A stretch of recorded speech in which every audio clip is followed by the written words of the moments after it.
off to the meadows. Today was a pretty cool day.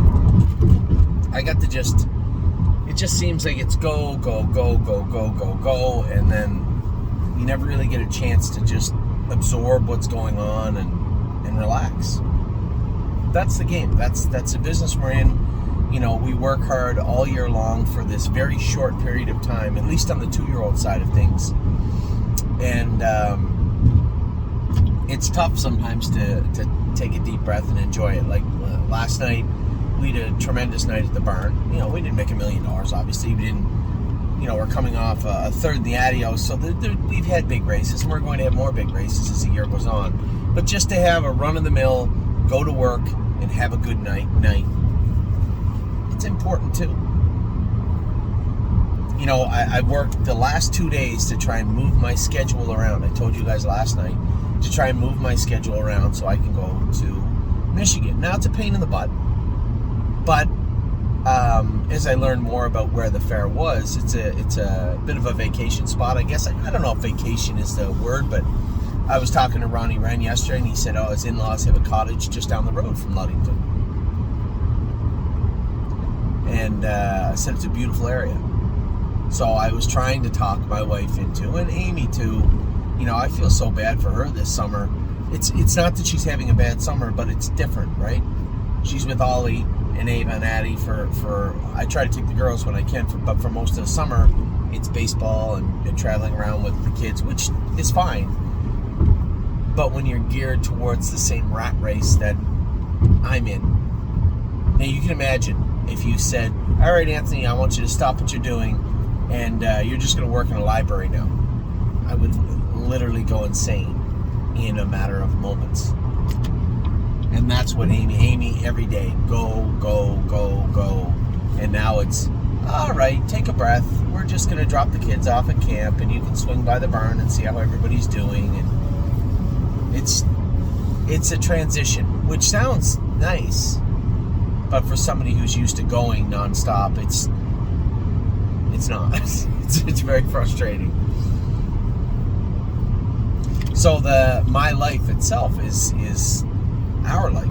My wife and I, our family, is in a different kind of quiet chaos.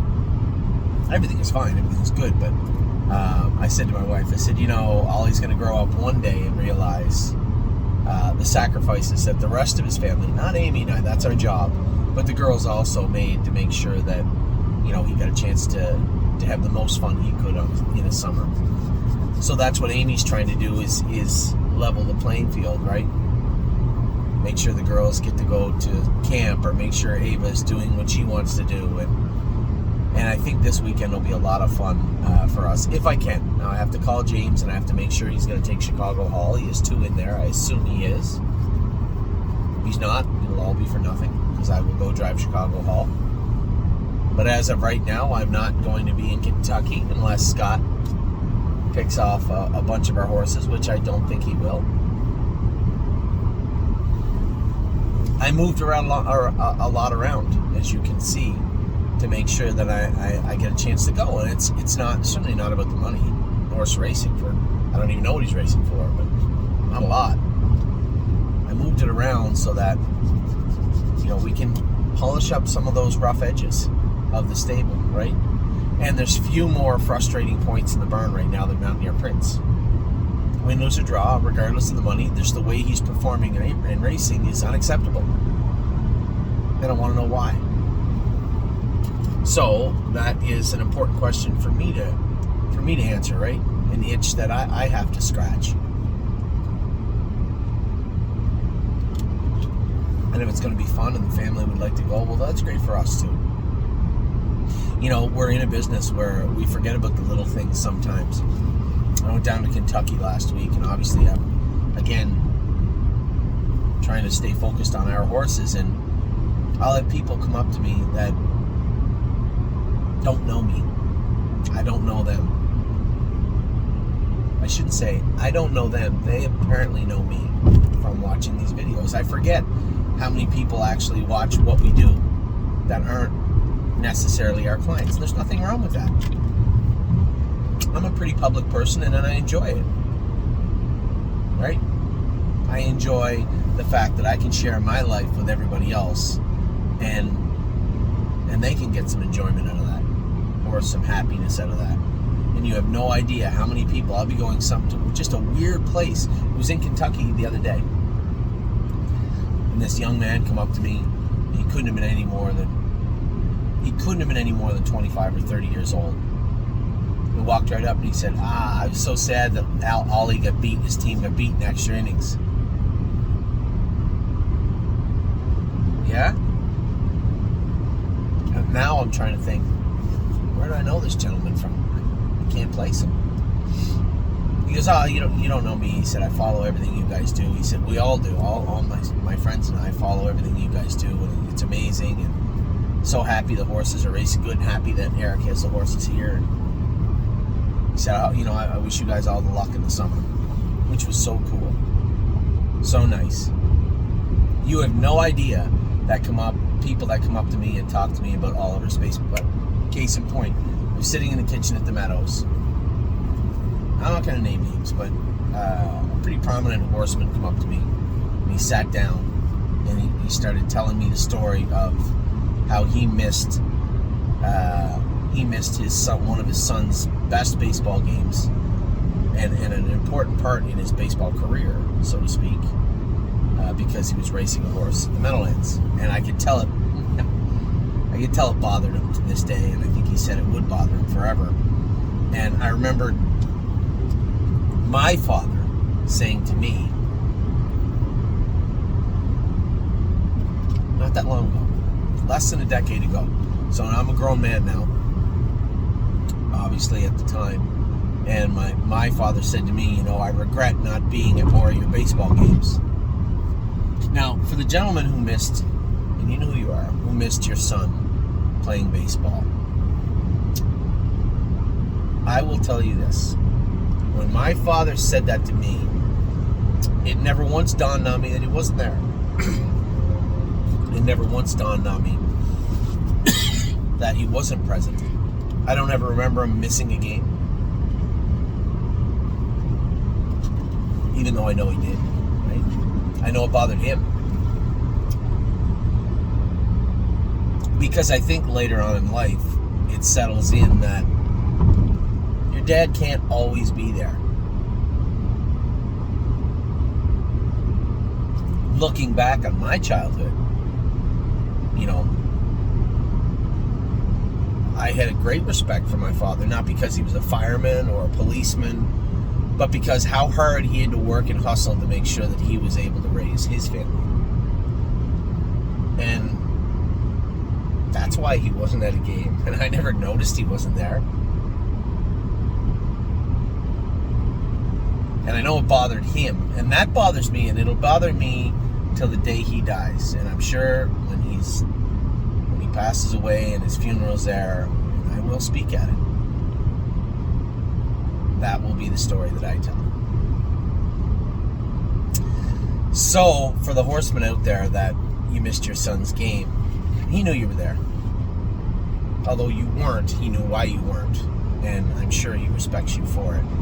We never want to miss anything, our kids growing up. And that's why I pay a little more attention to Addie sometimes. I try not to in front of the other two children so they don't suffocate her. But I do, because I know that's my last shot, right? That's my last moments with a child growing up. And I don't think you realize it. I talked to Scotty. Scotty's a younger kid, and Mark and I talk about it, and I'm sure, I don't know if James and Curtis and I ever did, but we're very much alike. Your life does change when you have kids, and everybody tells you your life's going to change now, everything's going to get different, but nobody really gets it until it is, right? And I kind of felt bad when that guy was telling me the story the other day, because that's how my dad felt, right? I could see the disappointment in his eyes, in himself, because he felt that he missed too many games or practices. And I didn't feel he missed any. Every time I miss one of Ollie's games, I feel the same way too. But I I know that Oliver McDonald is going to grow up someday and realize that when he has kids, realize that you can't be everywhere also. But that's what makes your father look superhuman, right? Is the fact that they seemingly do everything and are everywhere, and when they're not, we don't see it because we know they're doing something important also. Then there's always that line as a father you don't want to cross between being busy and being neglectful. And I think that ties into what I try and teach my kids all the time is, if you want to get ahead, you have to work hard. You have to work hard. Not only do you have to work hard, you have to work harder than the people around you. Not to show them up, not to, make them feel bad, but to know you're putting in honest effort. And people see that, right? You certainly see it with me. I was in Kentucky, and one of the trainers beside Eric, super nice guy, Mr. Brinson, I think his name is. I think that's his name. And I pull into Lexington, and either him or the gentleman that works for him, I'm not sure which one it was, said, "Man, you're everywhere." And I said, "Well, you gotta be. There's always somebody waiting to take your job." And he laughed, and he said, yeah. And we warmed up all the horses, and he was carrying harnesses in from the trailer. And he said, I'm like you. I don't like to be outworked, and I don't like watching you do it. Something like that. It just, people see what we're doing, and not just what I'm doing, because that's irrelevant. As much as I want to believe that, a lot of the magic that happens here is because of me, it really isn't. It's because of the people behind the scenes, right?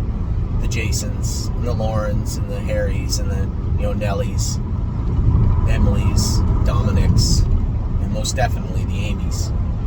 They're the ones that make the magic happen, and, I can't say it enough in the summer how thankful I am for them. So now I'm rambling on. I haven't really talked about any horses, but you know what triggered it? I'll tell you what triggered it. Kelly forwarded me an email this morning from a gentleman that, again, is not a client of ours. I believe he said he was in his 80s and watches all our videos and watches all our horses race and is so impressed with what we've done and how we do it. And I just thought to myself, I thought of all the older people that, I'll be getting there someday. All the older people, if I'm lucky, all the older people that enjoy following us and chatting with me or sending emails, and the time that it took for somebody to sit down at their computer or on their phone or on their tablet, whatever, and write 3 paragraphs to a company and a group of people they don't know. You might know me because you see me talking to you, but you don't really know me. You've never sat down and had dinner, gone to a ball game or the movies. You don't. You know me. You know this. But to take the time to sit down and write, 3 or 4 paragraphs, just talking, is impressive. And that is right there. That is the most humbling thing that could ever happen. I can tell you that right now. So that is what triggered this very quiet speech this morning. Just so many things going on, whether it be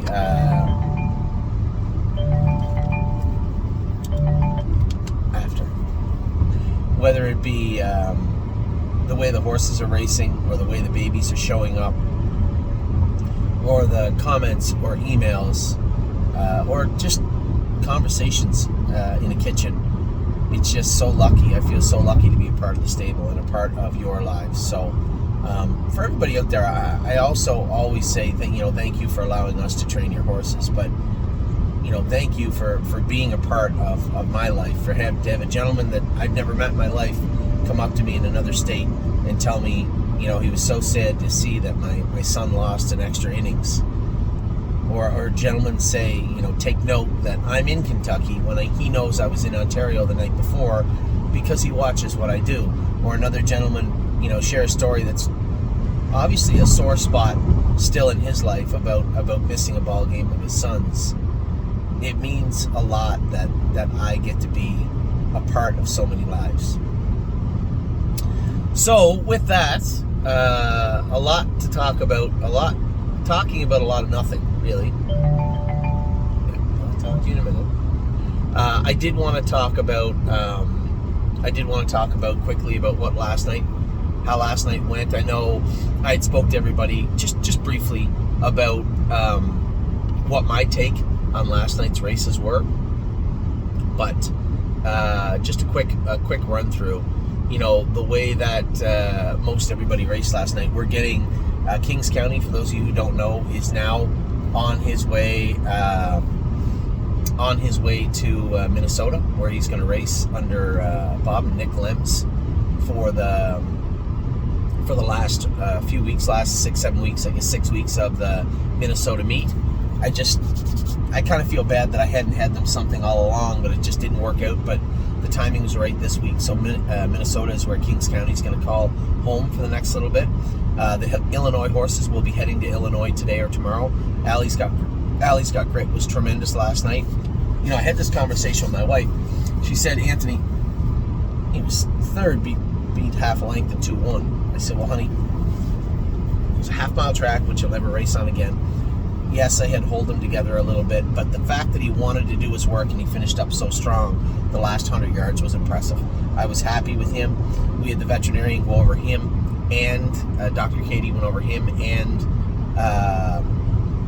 What a Lady, What a Night. We did find some things with What a Lady, What a Night. We're addressing them this morning.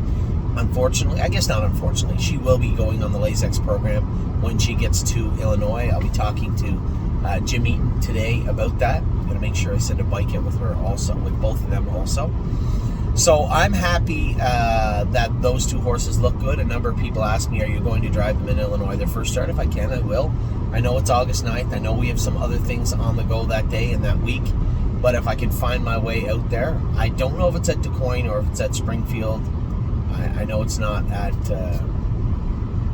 Hawthorne. So I don't know exactly how to get there. If it's in Du Quoin, I know it's in the middle of nowhere. Where do I fly into? How long is the drive? If it's 3 hours from an airport, then I probably won't go. It makes no sense to do there, and I'm certainly not driving out there. So we'll see how that plays out over the next little while. Obviously focused on the horses in Kentucky. Militant will be making his way down to Kentucky. He is entered for Monday. I know Eric's getting a little full in Kentucky. I know he's a little anxious. There's some anxiety there when it comes to a few more horses coming. And more importantly, the anxiety is born from the fact that there's no stalls down there right now. We are full, and we have 1 or 2 or 3 or 4 horses that could and still are slated to go to Kentucky. So what are we going to do with them? Even Militant. I'm going to ask Ronnie if I could borrow a stall for the day, but it's not really for the day. What am I going to do with him? If we just do not have a stall anywhere, we may have to start shuffling some horses around. I may have to send some horses to somebody down there.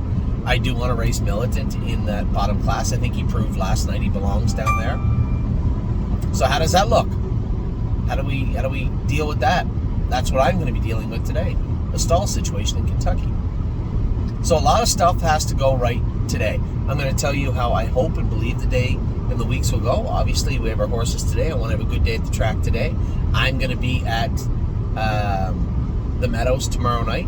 I'm going to leave the Meadows right after the races and drive all the way back to Ontario. I'm going to watch Oliver play baseball from 9 to 11 on Saturday morning. And then I am going back to the Meadows where I'm going to race Saturday night. Now, Sunday morning, what I hope is the entire McDonald family wake up in Brunswick. We drive to Ludington, Michigan. We have a nice day with one another. Whatever amenities might be offered by that community, we're going to do our best to soak it all up. Race on Monday. Mountaineer Prince win. That's what I want to see. Win. And then watch Chicago Hall win, and hopefully a couple of others win after having a great Saturday. And then make my way home again. I'm going to watch Ollie play baseball on Tuesday. I'm not going to Urbana. I told Jason and I both told Aaron last night, Aaron Merriman. Aaron goes, I don't know if I want to go to Urbana. It's a long way for a fair track. A lot of those guys don't like racing on the fair tracks. I don't blame them. Well, I do. I love racing on the fair tracks, but they don't. I said, listen, you're going to have Freedom Hill for sure, and you're going to have Oh Hill No. You just drove Oh Hill No. You know how good she is. Both those horses are going to race in the Buckeye. So I think Aaron's thinking about it. I don't know. I'm going to ask him again today, put him on the spot and ask him if he'll go, but I hope he does. If he goes, that frees up Tuesday so I can spend some more time and watch Ollie play baseball again. So that is my plan for the days ahead. It could all be derailed. If James jumps off Chicago Hall, I may have to go drive Chicago Hall. If Scotty jumps off horses in Kentucky and we're stuck, which I don't think we'll be, then I may have to go to Kentucky. But as of right now, Meadows, Scioto today, Meadows Friday, baseball, Meadows, Ludington, baseball, and back in the grind for next week. That's the plan for right now. We'll see if we can keep it on course. So with that, not a whole lot for a 20-minute video, just a little bit of a talk with everybody. Every so often, I get to take a breath and just realize how lucky I am. I have a beautiful family that's healthy at the moment anyway. I get to watch my son play baseball. I get to hang out with my girls. It's not perfect.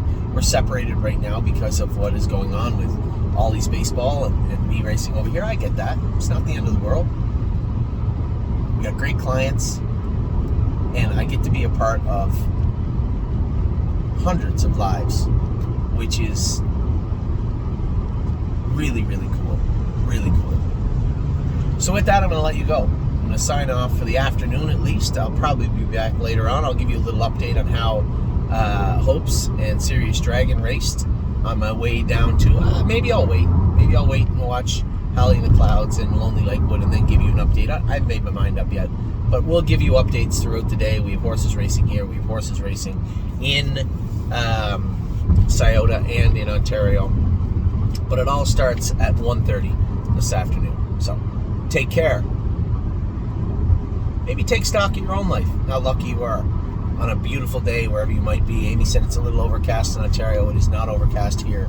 It is about 32 Celsius in the shade. I'm not going to bother doing the math, but that's hot. It's going to be a scorcher of a day, but a beautiful day. Soak it all up if you can, and have a wonderful day wherever you might be.